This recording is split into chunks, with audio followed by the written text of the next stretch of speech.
Nachádzame sa blízko Jakubovho námestia na Lazareckej 31 v mojom vintage obchodíku a vyberám tieto veci ja sama, po jednom, ručne, nie sú to žiadne veci, ktoré dochádzajú po vreciach a teraz ja to iba vyberiem a vyhodím von, to vôbec nie je ten prípad.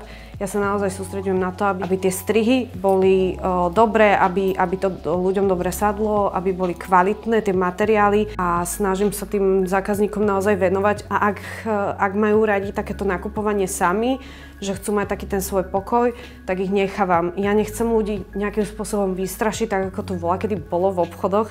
Preto som to tu robila aj tak, aby to tu bolo proste príjemné a útulné a preto tu mám knihy, aby si ľudia vedeli sadnúť a prečítať si knihu a mali proste fajn čas a mali z toho nakupovania zážitok.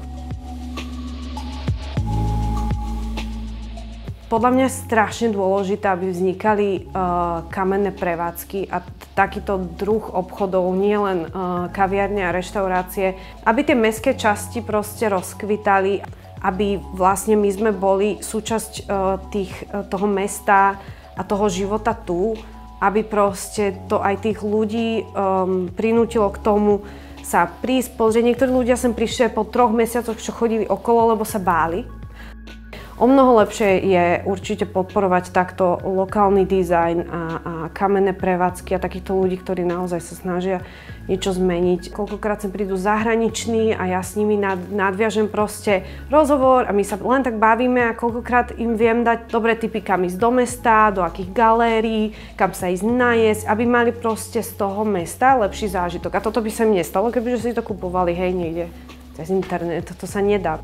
To je o tých ľudských vzťahoch a o tom akceptovaní sa a o tom príjmaní toho nového a myslím, že to je tak strašne potrebné, že viac ako kedykoľvek predtým a vôbec sa toho nebojím, aj keď ma ľudia naozaj odrádzali od toho, aby som si otvorila kamennú prevádzku veľmi silno, takže a zatiaľ je to skvelé. Hlavne naozaj tie interakcie s tými ľuďmi sú úplne najviac na mojej robote, ja to milujem, proste je to super, no.